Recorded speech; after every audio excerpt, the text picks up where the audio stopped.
सिद्ध भगवान की, एक हजासी चिंतामणि पार्श्वनाथ भगवान की, परम पूज्य आचार्य श्री आदि सागर जी महाराज की, परम पूज्य प्रथम गणनियारिका रत्न श्री 105 विजयमती माता जी की, जैन धर्म की जिनवानी माता की जय।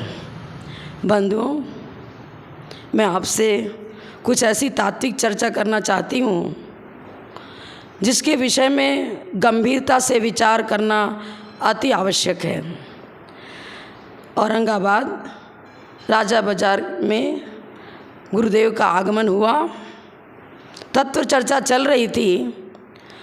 उसमें गुरुदेव ने बताया कि देखिए, मैं आपको एक ऐसी बात कहूँगा जो आपको कहीं पढ़ने को नहीं मिलती, देखने को नहीं मिलती, सुनने को नहीं मिला। अच्छा, तो ज़रूर सुनूंगी। उन्होंने कहा कि द्रव्य ही संसार का कारण है।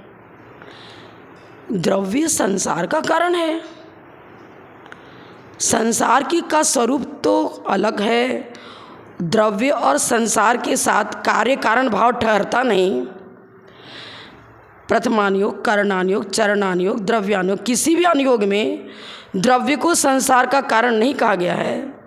आप कहते हो जहाँ जहाँ द्रव्य है वहीं पर जीव का संसरण होता है, इसलिए द्रव्य ही संसार का कारण है।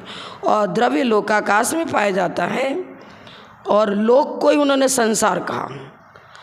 लोक एक आधार है जहाँ 6 द्रव्य पाए जाते हैं। प्रत्येक द्रव्य अपनी योग्यता के अनुसार अर्थ क्रिया करता है। उसका फंक्शन उसकी योग्यता के अनुसार होता है। एक द्रव्य दूसरे द्रव्य के अंदर उस योग्यता को जन्म नहीं दे सकता जिससे कि वह अपनी अर्थ क्रिया करे। हम दूसरे का सहारा लेकर के ज्ञान शक्ति को हमने जन्म नहीं दिया। जीव के अंदर ज्ञान शक्ति को जन्म देने वाला दूसरा द्रव्य नहीं। हमारे संसार का सृजन, हमारे गमनागमन का कारण यदि द्रव्य है तो प्रश्न उठता है कि लोकाकाश के बाहर भी आकाश द्रव्य तो मौजूद है। यदि आकाश द्रव्य मौजूद है तो आकाश द्रव्य क्यों नहीं खींच करके सभी द्रव्यों को आलोकाकाश में विहरण करा दें। आलोकाकाश में किसी द्रव्य का गमन नहीं, पर द्रव्य वहाँ मौजूद है। यदि द्रव्य ही संसरण का कारण होता तो द्रव्य तो आकाश द्रव्य मौजूद है। वो आकाश द्रव्य की शक्ति होनी चाहिए कि वो आलोकाकाश में सभी को खींच करके ले आए। नहीं होता ऐसा। सबसे पहले आपने संसार की परिभाषा ये बताई कि संसरण, गमनागमन। अरे स्थान से स्थानांतर गमन का कारण अपना अपना स्वकीय है। स्वचतुष्टयी वो शक्ति होती है जिसके द्वारा उसके अंदर फंक्शन देखा जाता है। सिद्ध भगवान लोकाकाश के अंदर हैं, लोक के अग्रभाग पर विराजमान हैं। गुरुदेव ने कहा कि सिद्ध भगवान स्थान से स्थानांतर गमन नहीं करते, तो यह सिद्ध होता है कि लोकाकाश के अग्रभाग पर जहाँ पर सिद्ध भगवान है वहाँ द्रव्य नहीं है। अरे वाह, क्या बातें करते हो। द्रव्य संसरण का कारण है तो 6 द्रव्य लोक के अग्रभाग पर भी हैं। धर्म द्रव्य भी है, अधर्म द्रव्य भी, आकाश द्रव्य, काल द्रव्य सभी हैं। अब धर्म द्रव्य उदासीन कारण बनता है चलते हुए जीव और पुद्गल को चलाने में। गुरुदेव ने कहा देखो, सिद्ध भगवान स्थान से स्थानांतर गमन नहीं करते हैं, इसलिए सिद्ध हुआ कि वहाँ धर्म द्रव्य नहीं और अधर्म द्रव्य भी वहाँ नहीं, क्योंकि चलते हुए को ठहराते हैं तो चल ही नहीं, ना ठहराएंगे किसको। उनमें परिणमन भी नहीं होता। जैसे हमारे अंदर बाल अवस्था, युवावस्था, वृद्धावस्था, नाना प्रकार के परिणमन होते हैं, हम वैभाविक परिणमन करते हैं, वो भी नहीं होता, इसलिए काल द्रव्य भी वहाँ नहीं। अरे कैसी बातें हैं ये सब चीज़ें। देखिए, जब तक विहायोगति नाम कर्म का उदय है तब उस विहायोगति नाम कर्म के कारण से हम मनुष्य, तिर्यंच, देव, नार की स्थान से स्थानांतर गमन करते हैं। जब 8 कर्मों का अत्यंत उच्छेद हो गया, नाम कर्म का अभाव हो गया, विहायोगति नाम कर्म भी सत्ता में नहीं रही, तो इसके कारण से वो सिद्ध भगवान अब स्थान से स्थानांतर गमन नहीं करते हैं। पर धर्म द्रव्य का अस्तित्व तो वहाँ भी है, अधर्म द्रव्य का अस्तित्व भी वहाँ ही है, वहाँ भी है। धर्म द्रव्य अधर्म द्रव्य क्या करता है, लोकाकाश के बाहर उनका अभाव है। किसका अभाव? धर्म द्रव्य, अधर्म द्रव्य, काल द्रव्य, इनका अभाव है लोकाकाश के बाहर। जब लोकाकाश के आगे अर्थात अलोकाकाश में धर्म द्रव्य नहीं, अधर्म द्रव्य नहीं, तो धर्मास्तिक का अभावात। अब लोक के अग्रभाग पर सिद्ध परमेष्ठी रुक गए, ठहर गए। ऊर्ध्वगमन स्वभाव तो है, ऊर्ध्वगमन स्वभाव के होते हुए भी अब अलोकाकाश में वो गमन नहीं करते, क्योंकि धर्म द्रव्य का अभाव और अधर्म द्रव्य का अभाव, तो वहीं ठहर गए। बाह्य निमित्त, अंतरंग द्रव्य, दोनों की चर्चा करेंगे हम। यदि कहें कि द्रव्य ही संसार का कारण है, तो इसमें अंदर प्रिविचार करो। हमें हेतु ऐसा देना चाहिए, आगमानुसारणी बुद्धि युक्ति, युक्ति वो होनी चाहिए जो आगम के अनुसार, आगम का अनुकरण करती हुई हो। आपने कहा संसार किसे कहते हैं? स्थान से स्थानांतर गमन करना संसार है। अरे तो फिर यही है संसार, और द्रव्य संसार का कारण है। तो धर्म द्रव्य, अधर्म द्रव्य, वो स्वयं भी तो द्रव्य ही है। जिसमें स्वयं चलने की क्षमता नहीं हो, दूसरों की क्या चलाएगा? बाह्य निमित्त और उदासीन निमित्त, प्रेरक निमित्त, अंतरंग निमित्त, अंतरंग निमित्त, बाह्य निमित्त, प्रेरक निमित्त, उदासीन निमित्त। निमित्त को निमित्त समझे, उपादान को उपादान समझे। उपादान की योग्यता के बिना निमित्त कार्यकारी नहीं होगा, और निमित्त की सहायता के बिना उपादान भी काम नहीं कर सकता। ऊर्ध्वगमन स्वभाव है सिद्धों का, लेकिन निमित्त का अभाव हुआ। धर्म द्रव्य लोकाकाश पर्यंत ही है, लोक के अग्रभाग तनुवाद प्रलय पर्यंत लोकाकाश है, वहीं तक ऊर्ध्वगमन स्वभाव के अनुसार गमन हुआ, आगे गमन नहीं हुआ, क्योंकि वायु निमित्त का अभाव। और धर्म द्रव्य प्रेरक निमित्त नहीं है, उदासीन निमित्त है, इसलिए उसमें हम अविनाभाव वाला कार्य कारण उस प्रकार नहीं ठहराएंगे। उदासीन उदासीन होता है, वह प्रेरक नहीं बनता। उसमें अविनाभाव संबंध को लिए हुए हम हेतु हेतुमत भाव नहीं करेंगे। यदि ये कहें कि धर्म द्रव्य मुख्य कारण है, तो हम बैठे हुए हमको ज़बरदस्ती क्यों नहीं चला देता धर्म द्रव्य? जब भी हम हेतु की चर्चा करें तो उपादान निमित्त, उपादान और निमित्त दोनों को लेकर चर्चा करनी पड़ेगी। चलते हुए जीव और पुद्गल को चलने में सहायक होता है। चलते हुए मतलब उपादान शक्ति को भी लिया गया। चल रहे हैं तो धर्म द्रव्य चलने में उदासीन सहायक होगा। हम ठहर गए तो हमारे ठहरने में उदासीन निमित्त पड़ा। वृक्ष की छाया पथिक को रोकती नहीं, पर पथिक रुकना चाहता है तो छाया उसमें उदासीन कारण बनती है, क्योंकि वहाँ उसको अनुकूल कारण मिल गया। देखिए, हम आपसे पूछना चाहेंगे कि द्रव्य संसार, संसार है क्या?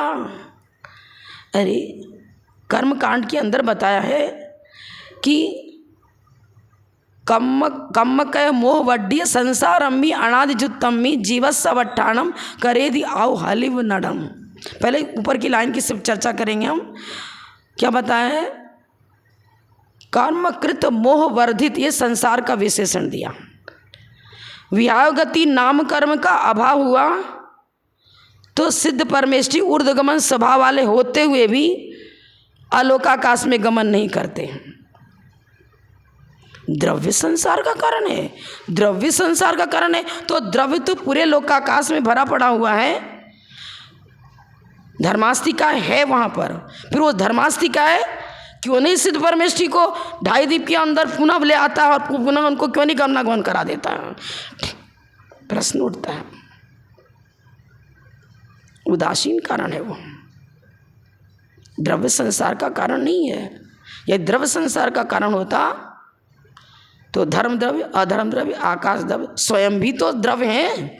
वो स्वयं क्यों नहीं स्थान से स्थानांतर गमन करते हैं? तत्वास सूत्र में निष्क्रियाणि च सूत्र की व्याख्या क्यों करी? निष्क्रिय, स्थान से स्थानांतर गमन करने की क्षमता न धर्म द्रव्य है, न धर्म द्रव्य है, न अधर्म द्रव्य है, न आकाश द्रव्य में है, न काल द्रव्य में।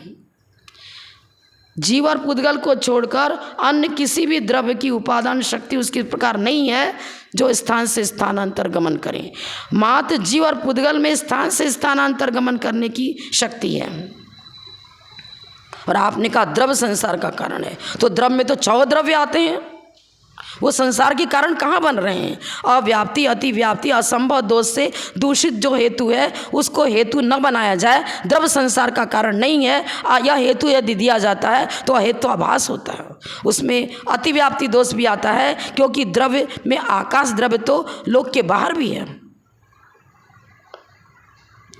धर्म अधर्म द्रव्य, आकाश द्रव्य, काल द्रव्य सभी जगह है, लेकिन यदि उपादान तद्रूप न हो तो न हमें धर्म द्रव्य चला सकता है, न अधर्म द्रव्य रोक सकता है।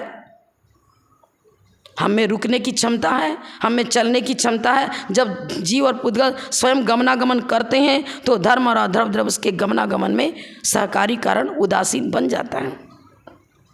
काल द्रव्य बाह्य निमित्त है, वह स्वयं भी वर्तन करने की क्षमता रखता है और अन्य के वर्तन में उदासीन कारण बनता है। हमारी बाल्यावस्था, युवावस्था, वृद्धावस्था, यदि काल द्रव्य ही सारा परिणमन, हर प्रकार का परिणमन कराता है, तो हम पूछते हैं कि तीर्थंकर के में वृद्धावस्था क्यों नहीं होती, देवों में वृद्धावस्था क्यों नहीं होती? हम मनुष्य जैसे जन्म होता है, गर्भ से निकलता है, इतनी छोटी अवगाहना लेकर वो 16 वर्षीय कुमार की तरह देव का जन्म होता है, उनमें बालकाल को नहीं देखा जाता। युवावस्था जैसी उनका शरीर निर्मित होता है। एक जैसा वर्तन सब में होना चाहिए। हमारी शक्ति, हमारी उपादान शक्ति में जिस प्रकार की योग्यता है, उस योग्यता की मुख्यता देते हुए हमें चिंतन करना चाहिए। सहकारी कारण हम वो भी उदासीन सहकारी कारण करेंगे। जो उदासीन सहकारी कारण होता है उसको हम ठहराएं कि द्रव्य द्रव्य, जहाँ जहाँ द्रव्य है वो द्रव्य ही संसार का कारण है, द्रव्य संसार का कारण नहीं है। हमारा मनुष्य गति में जन्म हुआ तो हमने मनुष्य गति नाम कर्म का बंद किया था, बुद्धिमान हमने मनुष्य आयु का बंद किया था, तदनुसार हमारा मनुष्य गति मुझे प्राप्त हुई है। द्रव्य जीव द्रव्य, अकेला जीव द्रव्य की चर्चा करें, गति नाम कर्म की कोई अपेक्षा न लें, विहाव गति नाम कर्म की कोई अपेक्षा न लें, बुद्धिमान के बंध का, उनके बंध की चर्चा न करें, उनके उदय की चर्चा न करें, तो क्या वो द्रव्य ही हमें नजर गति पहुंचाता है? वो द्रव्य में त्रियंश गति पहुंचाता है? क्या वो द्रव्य हमें संसारातीत सिद्धावस्था को प्राप्त कराता है? क्या हमारा पुरुषार्थ, क्या हमारे द्वारा किया हुआ बंध, क्या कर्मोदय ये कारण नहीं है, द्रव्य संसार का कारण है। इस प्रकार की बातें श्रोता के मस्तिष्क को भ्रमित करती हैं। हमें हर साधुओं को, हर पंडितों को कभी कोई युक्ति और प्रमाण दें तो इस बात का ध्यान रखें, आगम का उल्लंघन न करते हुए आगमानुसारणी बुद्धि युक्ति, हम जितनी भी हेतु देते हैं वो सब आगम के अनुसार यदि है तो सही हेतु माना जाएगा, नहीं तो प्रमाणाभास, हेत्वाभास, दृष्टांताभास। धर्म द्रव्य अधर्म द्रव्य की चर्चा यदि हम ये करें कि देखो धर्म द्रव्य दिखता नहीं है, अधर्म द्रव्य दिखता नहीं है, आकाश द्रव्य दिखता नहीं है, अब दिखता नहीं है। एक बालक ने पूछा, हम कैसे जाने कि धर्म द्रव्य क्या है? देखो ट्रेन चलती है ना, वो पटरी यदि ना होती तो ट्रेन कैसे चलती? तो पटरी हो गई धर्म द्रव्य। अरे वाह रे वाह, तो हम भी चल रहे हैं। सारे लोग जितने भी इस पृथ्वी पर हैं चराचर प्राणी, 2 इंद्री से ले लो, 2 इंद्री 3 चतुर्थ इंद्री गमनागमन करते हैं। सब हम मनुष्य हैं, हम भी गमनागमन करते हैं, तिरंश भी, पशु भी गमनागमन करता है। कौन सी पटरी बनी है? विहाव गति नाम कर्म का उदय है तो हमें क्षमता है चलने की। स्थान से स्थानांतर गमन करना क्या ये यही हम यहाँ से क्रॉसिंग करके चले गए यहाँ स्थान से कर्म, और एक गति से दूसरे गति में जो गति नाम कर्म का उदय होगा तो एक गति से दूसरे गति में जाने में वो कारण बनता है। क्या धर्म द्रव्य भी हमको एक गति से दूसरे गति में पहुंचा देगा क्या? यदि वही संसार का कारण है तो क्या? हरगिज नहीं। हर जगह युक्ति और आगम और प्रमाण इसको ले। द्रव्य लोकाकाश में भी है, अलोकाकाश में भी है, लेकिन छहो द्रव्य अलोकाकाश में नहीं है, आकाश द्रव्य अलोकाकाश में भी है। यदि द्रव्य को ही संसार का कारण कहा जाएगा तो द्रव्य तो आकाश द्रव्य है ना, वो अलोकाकाश में भी मौजूद है, वो संसार का कारण नहीं है। तो आपका हेतु अतिव्याप्ति दोष से दूषित हो गया, और अव्याप्ति दोष भी आता है और असंभव दोष भी आता है। अव्याप्ति दोष ये आता है कि सिद्ध परमेष्टि भी जहाँ मौजूद हैं वहाँ धर्म द्रव्य भी है, अधर्म द्रव्य भी है। यदि वही मात्र संसरण का कारण होता है, वही संसार का कारण होता है, तो वो सिद्ध परमेष्टि पुनः ऊर्ध्वलोक की भूमि छोड़ करके इस मध्यलोक में आ जाए, अधोलोक में आ जाए, तिर्यक लोक में पहुँच जाए, स्वयंभू और समुद्र तक पहुँच जाए, कहीं भी पहुँच जाए नहीं। उनके विहाय गति नाम कर्म का भी अभाव हो गया, घात्या कर्म भी गया, अघात्या कर्म भी गया, आठों कर्मों का आत्यंतिक उच्छेद हो गया। और विहाय गति नाम कर्म का जब तक उदय था तब तक अनंत परमेष्टि विहार करते हुए उनकी दिव्य ध्वनि भव्य जीवों को प्राप्त होती थी। वो विहाय गति नाम कर्म है, इसलिए अनंत परमेष्टि की देशना यत्र तत्र होती और गमनागमन करते हैं। लेकिन सिद्ध परमेष्टि विहाय गति नाम कर्म से भी रहित हो गए। धर्म द्रव्य वहाँ है, और आप कहते हो धर्म द्रव्य है, वही संसार का कारण है। और आप कहते हो कि सिद्ध परमेष्टि जहाँ मौजूद है वहाँ कोई द्रव्य है ही नहीं। अरे वाह, वो स्वयं द्रव्य है। पहले तो बात तो वो एक जीव द्रव्य स्वयं है, और द्रव्य संसार का कारण तो वो स्वयं द्रव्य है ना। और छह द्रव्य तो वहाँ मौजूद है। लोग क्या अगर बात पर उपादान कारणों को महत्व न देते हुए एक उदासीन निमित्त को पकड़ करके बैठ जाना और उसमें कार्य कारण भाव घटित करना, यदि ऐसा मानेंगे तो छह द्रव्य में ये उदासीन निमित्त सब प्रकार की क्रिया करा देंगे। एक पत्थर का ढेला हमने यहाँ रख दिया, धर्म द्रव्य की शक्ति थी चलाने की, संसरण कराने की, तो रखे हुए पत्थर के ढेले को वो धर्म द्रव्य क्यों नहीं उड़ा देता, ये स्थान से स्थान चला देता है। ट्रेन को चलाने के लिए आपने कहा इंजन चाहिए। अरे इंजन और पीछे के डब्बों में यदि पहिया ना हो, उसके सारे पार्ट्स मजबूत ना हो, तो बिना पहिए की सहायता के वो पीछे का डब्बा खींच जाएगा क्या? और इंजन भी नहीं खींचता। उसमें जो अग्नि संचार किया गया है वो अग्नि का एक जीव इलेक्ट्रिक, उस इलेक्ट्रिक की सहायता से इंजन काम कर रहा है, और इंजन से जॉइंट है, संयोग संबंध है, संश्लेष संबंध। हमारा संश्लेष संबंध कर्मों के साथ में है। यदि हमने अग्नि का एक जीव का बंद किया है तो अग्नि पर्याय में जाएंगे, और अग्नि का काम करेगी, वो इलेक्ट्रिक का काम करेगी, पवन का काम करेगा। जीव के अपने अनुसार, अपनी योग्यता के अनुसार काम करता है। अपनी योग्यता को भुला करके कार्य कारण भाव, तो साध्य अविनाभावित निश्चितो हेतु, परीक्षा मुख में माणिक चंद्र जी देव ने जो हेतु का लक्षण किया, वो आपका हेतु ये घटित नहीं होता कि द्रव्य संसार का कारण है। साध्य के साथ अविनाभाव संबंध जिसका रखते हैं उसे हेतु कहते हैं, और इस साध्य के साथ अविनाभाव संबंध नहीं है और उसको हेतु ठहराते हुए हम ये कहें कि द्रव्य संसार का कारण है। तो पहले संसार कहते किसे हैं? स्थान से स्थान तक गमन करना, उपादान लो तो जीव और पुद्गल में स्थान से स्थानांतर गमन करने की क्षमता है। पर शुद्ध जीव, उसके अंदर ऊर्ध्वगमन क्षमता है, पर उदासीन निमित्त धर्म द्रव्य का अभाव हुआ। क्षमता तो है, बाह्य निमित्त न मिला। बाह्य निमित्त, अंतरंग निमित्त सब कुछ लेना पड़ेगा। हमारी किसी का देव गति में जन्म हुआ तो यहाँ से उठा मनुष्य गति का अभाव हुआ और देव गति में पहुँच गया। यदि हम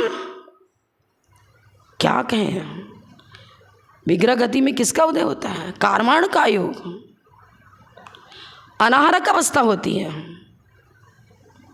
और आनुपूर्वी कर्म, यदि आनुपूर्वी कर्म ना होता, उसने नरक गत्यानुपूर्वी का बंद किया है तो वो शक्ति उसे स्थान से स्थानांतर ले जाती है। धर्म द्रव्य उसको स्थान से स्थानांतर नहीं ले जाता। संसार का कारण धर्म द्रव्य है, अधर्म द्रव्य है, द्रव्य है। द्रव्य संसार, पहले द्रव्य का स्वरूप भी नहीं समझा आपने तो, और संसार का स्वरूप भी नहीं समझा।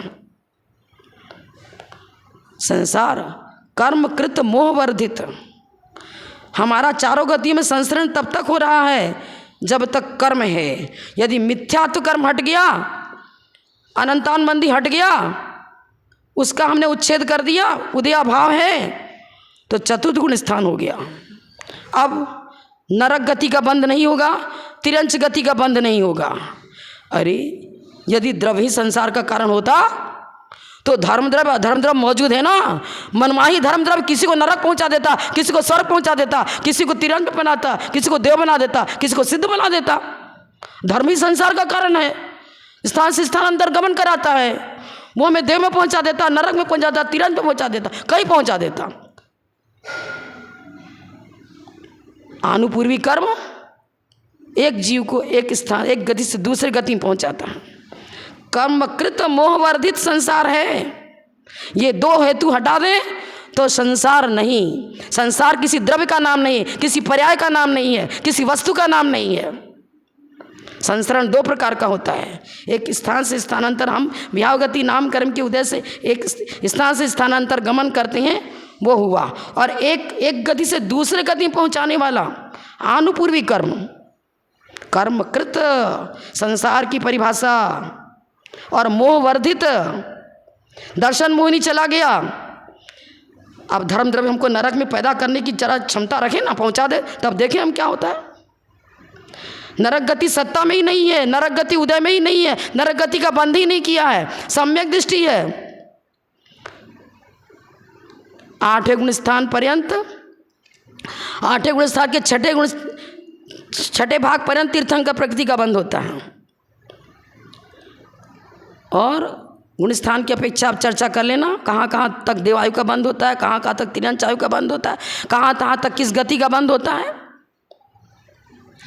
कर्म से ही मेरा सारे भूत भावी और वर्तमान तीनों प्रकार का सृजन करने वाले हम स्वयं हैं। हम स्वयं ब्रह्मा हैं, हम स्वयं विष्णु हैं, स्वयं महेश हैं। धर्म द्रव्य मेरा करता धरता नहीं है, मेरा संसरण नहीं कराता, कोई द्रव्य मेरा संसरण नहीं कराता। ये सब उदासीन सहायक निमित्त बन सकते हैं। संसरण को संसार कहते, संसरण है क्या ये तो समझो। एक उपादान कारण जो स्वयं कार्य रूप पणमन करे उसे उपादान कहते हैं, और जो कार्य रूप पणमन करने में सहायक बनता है। रेल की पटरी दिख रही है, धर्म अधर्म द्रव्य अमूर्तिक होता, दिखता नहीं है। एक तरफ बता रहे हो धर्म अधर्म द्रव्य अमूर्ति के दिखते नहीं है, और उदाहरण दे रहे हो धर्म द्रव्य के लिए पटरी, तो पटरी तो दिख रही है, तो धर्म द्रव्य कैसे सिद्ध होगी। काल द्रव्य बता रहे हो परिणमन करना, एक ट्रेन आई दूसरी ट्रेन आई, परिवर्तन हो गया। अरे परिवर्तन, काल द्रव्य परिवर्तन क्या इस प्रकार का परिवर्तन कराता है क्या? यदि ऐसा होता, परिवर्तन सब अपने आप ही वही कराता रहता है, तो हम कह रहे हैं कि हमने एक आम टेबल पर रखा और छोटा सा आम रखा था, कच्चा आम था, हरा था।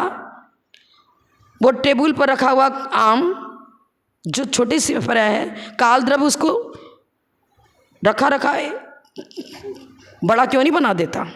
वृक्ष में ही वो बड़ा होता है, टूटने के बाद उसमें वर्धन शक्ति नहीं होती। वो जिस साइज का आम रखा, हमने तोड़ने के बाद अपने हाथ में लिया, उसका साइज अब नहीं बढ़ सकता। काल द्रव्य यदि वर्तन करने वही सब कुछ होता, तो छोटे से आम को, एक छोटे से केला को बड़ा केला बना देते। हमारी पीछे इतनी साइज की है ये, तो काल द्रव्य पणमन कला के इसको इतना बड़ा बना देता कि पूरे जम्बू द्वीप को घेर लेवे। आपके हाथ की उंगली इतनी बड़ी है, वो काल द्रव्य इतना वर्तन करा देता कि ये चाली छोटी उंगली खूब बड़ी उंगली बन जाती, बड़ी उंगली छोटी उंगली बन जाती। स्वयं जिस प्रकार की योग्यता है उस प्रकार उसमें वर्तन होता है, लेकिन उस वर्तन में उदासीन कारण द्रव्य बनता है। कोई भी द्रव्य प्रत्येक द्रव्य की अपनी अपनी अर्थ क्रिया है और किस कार्य में वो किस प्रकार सहकारी होगा। धर्म द्रव्य चलने में उदासीन सहारक होगा, ठहरने में नहीं। ये भी तो उसकी उपादान शक्ति है और उसकी निमित्त शक्ति इतनी है कि चलते हुए को चलाएगा। सिद्ध परमेश्वरी में जब व्याहगति नाम कर्म का उदय है ही नहीं, वो चल ही नहीं रहे, जब चल ही नहीं रहे तो परिभाषा ये बता दे जा रही कि चलते हुए को चलने में सहायक होता है। वो चल ही नहीं रहा तो क्या सहायक बनेगा वो, हमें समझना चाहिए। वक्ता वही होगा कुशल वक्ता जो आगम की गहराई को समझ करके परीक्षा मुख में कहे हुए साध्य किसे कहते हैं, साधन किसे कहते हैं, हेतु किसे कहते हैं, साध्याभास क्या है, हेत्वाभास क्या है, दृष्टांताभास क्या है, इन सब को गहराई से समझें। और यदि हमारा हेतु आगम की उल्लंघन करते हुए कोई विषय रखता है तो हमारे आचार्य लिखते हैं वो युक्ति सही नहीं है और मान्य नहीं है, उससे मिथ्यात्व का वर्धन होता है। वो संसार की परिभाषा भी नहीं बता पा रहा है, मुक्ति की परिभाषा नहीं बता रहा है, एक स्थान से स्थान तक गमन करने को संसार बता रहा है। अरे क्या बात कर रहे हो, हम व्याहगति नाम कर्म का उदय ना होता तो ये धर्म द्रव्य मुझे चला देता क्या।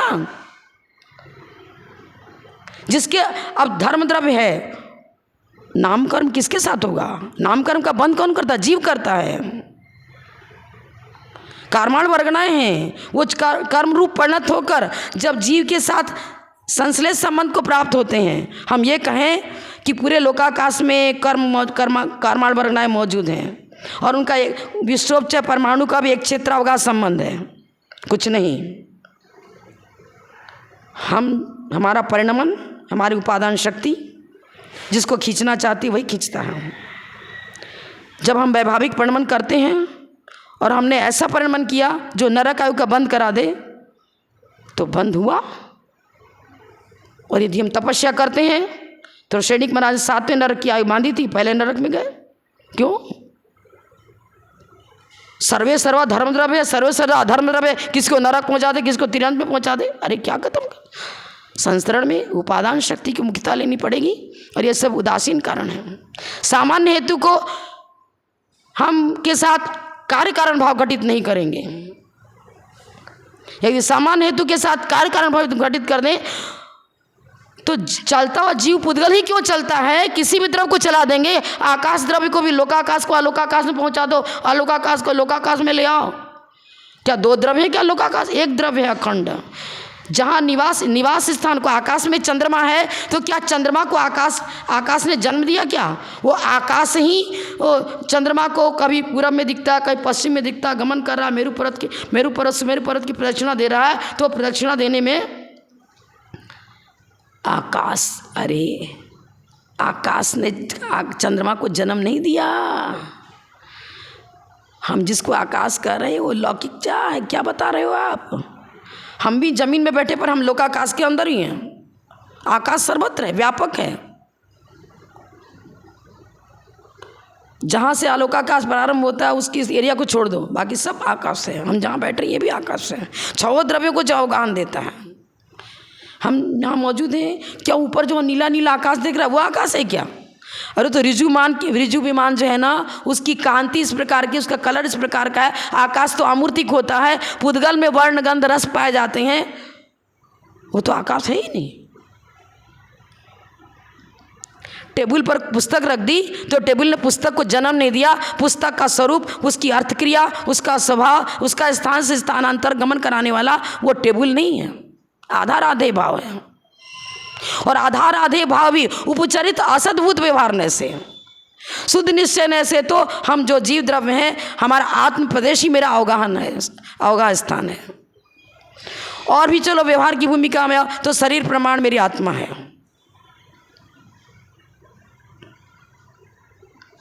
और अधिक मैं कुछ भी नहीं कहूँगी, पर इतना समझ लेना कि कर्मकांड के अंदर जो संसार की परिभाषा दी है उसके अंदर प्रथमानुयोग, कर्णानुयोग, चरणानुयोग, द्रव्यानुयोग, किसी भी अनुयोग से हर प्रकार से वो परिभाषा घटित होती है। लेकिन ये परिभाषा दी जाए कि द्रव्य ही संसार है, द्रव्य के बिना संसार है नहीं, जहाँ द्रव्य पाया ही नहीं जाता वहाँ संसरण नहीं होता। जहाँ द्रव्य नहीं पाया जाता है। क्या आकाश द्रव्य में कूटस्थ नित्यता है क्या? आलोकाकाश कूटस्थ नित्य है क्या? गुण पर्यवद द्रव्यम, यह परिभाषा आलोकाकाश के साथ घटित नहीं होगी क्या? क्या वहाँ परिणमन नहीं होता? क्या अगुरु लघु गुण के निमित्त से जो परिणमन होता है वो परिणमन वहाँ नहीं है क्या? काल द्रव्य नहीं है तो आलोकाकाश में परिणमन कैसे होगा? अरे प्रदेश भेद अखंड है आकाश, रस्सी एक है, यहाँ से वहाँ तक बंधी हुई है, लेकिन इस कोने की रस्सी को हिलाया तो वो पूरी रस्सी वहाँ तक हिल के जाएगी। आलोकाकाश लोकाकाश दो आकाश द्रव्य भिन्न भिन्न द्रव्य नहीं है, आकाश एक द्रव्य है, संख्या में एक है, अखंड है, यहाँ परिणमन होता है। तो यहाँ काल द्रव्य है, यहाँ के लोकाकाश के अंदर रहने वाला काल द्रव्य की वो शक्ति है जो कि अखंड है, तो उसको भी हिला देता है, वहाँ भी परिणमन होता है। ये चीज़ है। हमने क्या बताया? रस्सी एक है, कीले में बंधी हुई है, आपने एक भाग को हिलाया तो क्या पूरी रस्सी नहीं हिलेगी क्या? और उदासीन निमित्त है तो अखंड पूरे द्रव्य को हिलाएगी। आप आंख से देखते हो तो क्या आंख में देखने की क्षमता है? अरे क्षोभसम तो क्या है? दर्शनावरण कर्म का क्षोभसम पूरे आत्म प्रदेश में है। हम सर्वांग से जो जीवन शक्ति जानने देखने की शक्ति अखंड उस जीव द्रव्य के अंदर है। खिड़की है ये तो बाह्य निमित्त द्रव्येंद्रियाँ। भावेंद्रिय की चर्चा करो तो क्षोभसम पूरे में है, लेकिन वो भावेंद्रिय कार्यान्वित होती है द्रव्येंद्रिय का सहायता लेकर के। तो हम आँख से देखते हैं, देखता जीव है, आंखें नहीं देखती, आँख माध्यम है। सुनता है कान से, कान नहीं सुनता। यदि कान ही सुनता तो डेड बॉडी जो मर गया, जो जीव जिसके आयु का निच्छेद हो गया है, जीवन शक्ति जिसके द्रव्य प्राण का उच्छेद हो गया, वो कान तो वहाँ मौजूद है तो सुनने का काम करता रहता। उपादान शक्ति निकल गई, द्रव्येंद्रिय आप काम नहीं करेंगी क्योंकि भावेंद्रिय का अभाव हो गया। भावेंद्रिय मतलब क्षोभसम शक्ति, जीव के अंदर क्षोभसम शक्ति थी, वो अपने क्षोभसम शक्ति के अनुसार जानने देखने का काम करता था इंद्रियों की सहायता से। सहायक को सर्वे सर्वा हेतु न ठहराया जाए, उदासीन सामान्य निमित्त को लिया जाए तो उत्पाद व ध्रुव युक्तम सत, ये सामान्य हुआ। सत किसे कहते हैं? जिसमें उत्पाद व ध्रुव ये तीनों का एक साथ एकीकरण, मतलब एक ही समय में तीनों का होना। जिस समय उत्पाद उसी समय व्यय भी, उसी समय द्रव्य भी। और ये तीनों द्रव्यार्थिक नय का विषय द्रव्य और पर्यार्थिक नय का विषय उत्पाद और व्यय। और उत्पाद व ध्रुवयुक्तम सत, ये सत हो गया प्रमाण का विषय। प्रमाण के द्वारा गृहीत विषय को नय स्वीकार करता है तो उत्पाद व हो गया पर्यार्थिक नय का विषय और द्रव्य हो गया द्रव्यार्थिक नय का विषय। और नयों के द्वारा हम प्रमाण के विषयभूत पदार्थ को स्पष्ट करना चाहते हैं। तो हमारा ये कहना है कि सभी द्रव्य के अंदर ये घटित होगा उत्पाद व ध्रुवयुक्तम सत। क्या ये सामान्य लक्षण विशेष का काम करेगा? यदि जो सत है वह जानता भी है, देखता भी है, बोलता भी है, तो धर्म द्रव्य भी सत लक्षण धर्म द्रव्य में भी घटित होगा, अधर्म द्रव्य में भी घटित होगा। आकाश द्रव्य क्या सामान्य लक्षण को जीव का विशेष लक्षण बता देंगे क्या? क्योंकि सत द्रव्य लक्षण ये लक्षण तो जीव में भी पाया जाता है, पुद्गल में भी पाया जाता है। फिर पुद्गल जैसे और दोनों के स्वभाव में भिन्नता क्यों? यदि सामान्य की सब कुछ अर्थ क्रिया कराता है तो सामान्य धर्म उत्पाद व ध्रुवयुक्तम सत सभी में पाया जाता है, पर सभी में भिन्न भिन्न अर्थ क्रिया पाई जाती है। जीव में ही जानने देखने की शक्ति है, पुद्गल में नहीं। पुद्गल में ही वर्ण गंध रस स्पर्श पाया जाता है, जो वो मूर्तिक है। ये मूर्तिक है तो वो सत लक्षण, ये मूर्तिक, ये अमूर्तिक, इसमें ये अवगाहनत शक्ति, इसमें चलते हुए चलाने की शक्ति, इसकी भिन्नता की चर्चा ही समाप्त हो जाती। सामान्य धर्म ही सब कुछ होता है। विशेष धर्म क्या? सामान्य विशेषात्मक वस्तु, वस्तु का स्वरूप ही है। वस्तु उसे कहते हो सामान्य विशेष दोनों धर्मों को लिए हुए हो। सामान्य सामान्य का काम करेगा, विशेष विशेष का काम करेगा। सामान्य और विशेष जिसमें जिस प्रकार की परिकल्पना आगम में दी गई है उसका उसी प्रकार से उल्लेख और उसी प्रकार से उसकी वाचना होनी चाहिए। जहाँ जो द्रव्य है वही संसार को जन्म देता है। लोकाकाश में द्रव्य पाए जाते हैं वही, इसलिए द्रव्य ही संसार का कारण है। भूल करके भी कभी ऐसा प्रतिपादन न करें, क्योंकि आगम विरुद्ध है ये चीज़। जो आगम विरुद्ध होता है वो हेत्वाभास है, वो साध्य को सिद्ध, साध्याभास, हेत्वाभास, दृष्टांताभास, आगमाभास, ये सब कुछ घटित होता है। इसलिए ध्यान रखें, जब तक न्याय ग्रंथों का अवलोकन लेकर के सिद्धांत सिद्धांत की प्ररूपणा सिद्धांत के रूप में होगी। दृष्टांताभास को सिद्धांत के साथ घटित न करें, खिलवाड़ न करें। उदाहरण जिसके साथ यदि अव्याप्ति, अतिव्याप्ति, असंभव, दोष से रहित दृष्टांत है तो सही दृष्टांत माना जाएगा। हेतु साध्यविना भावित्य निश्चितो हेतु, ये लक्षण घटित हो से हेतु माना जाएगा। किसी साध्य को सिद्ध करने के लिए हम पहले हेतु किसे कहते हैं, साध्य किसे कहते हैं, दृष्टांत किसे कहते हैं, हेत्वाभास क्या है, दृष्टांताभास क्या है, इस बात को समझ करके तब किसी विषय को प्रतिपादन करें। हम इतना मात्र कहेंगे कि ये द्रव्य संसार का कारण नहीं है। संसार का कारण जो हमारे आचार्यों ने कर्म का ने बताया है, कर्मकृत मोह वर्धित संस्करण जीव करता है, आपको पुद्गल भी करता है। अरे यदि अग्नि को का संचार न किया जाता तो कोई भी पुद्गल अपने आप नहीं चलता। समझ लो आप, कोई भी जीव हो, पृथ्वी का एक जीव है, ठीक है, पृथ्वी का एक जीव है, स्थान से स्थानांतर गमन नहीं करता, ठीक है, लेकिन क्या परिणाम उसमें नहीं हो रहा है? क्या उत्पाद है ध्रुविक समता घटित नहीं होगा क्या? अरे विहायु गति नाम कर्म का त्रसजीवों को होता है। और दूसरी बात है कि पवन प्रवाहित होता है, ठीक है, पर पवन का स्वभाव ही है, उसको जो वायु का एक शरीर मिला है वो वायु का ऐसा स्वभाव प्रवाहशील स्वरूप है, उसका स्वभावशील। उस जीव को उस प्रकार की पर्याय मिली। पक्षी को पंख मिला है तो उसमें उड़ने की क्षमता है, तो उड़ने की क्षमता को भी लेना पड़ेगा और धर्म द्रव्य को भी लेना पड़ेगा। उसमें क्षमता है, वो पंख का संचारण करता है, तब वो चलने में, स्थान से स्थान गमंतन करने में वो आकाश में पक्षी गमन कर लेता है। स्व की योग्यता का सर्वथा लोप करते हुए हम ये बताएं कि द्रव्य ही संसार है, द्रव्य के बिना संसार नहीं। यह कथन साध्याभास है, हेत्वाभास में यहाँ नजर आता है, यहाँ आगम की विरुद्धता नजर आती है। तो हम इतना ही कहेंगे कि इस विषय को गहराई से समझें, और यदि मेरे कथन में कहीं त्रुटियां नजर आते हो तो मुझे भी संबोधित करें, ताकि हम अपने जीवन को सुसंस्कृत कर सकें। हमारा ज्ञान यदि कहीं बेलाइन जा रहा होगा तो मुझे संभालने की चेष्टा करें। मैंने अपनी योग्यता और क्षमता के समान गुरुओं से जो पढ़ा है उस विषय को प्रतिपादित किया है। यदि इस विषय में दोष दिखता हो तो हमें जरूर सूचित करें, और यदि निर्दोष हो तो वो भी हमें बताएं। इतना ही कर करके मैं विराम लेती हूँ। जब बोलो परम पूज्य प्रथम कर्णियारिका रत्न श्री 105 विजयमती माता जी की जय। जय हिंद, धर्म की जय।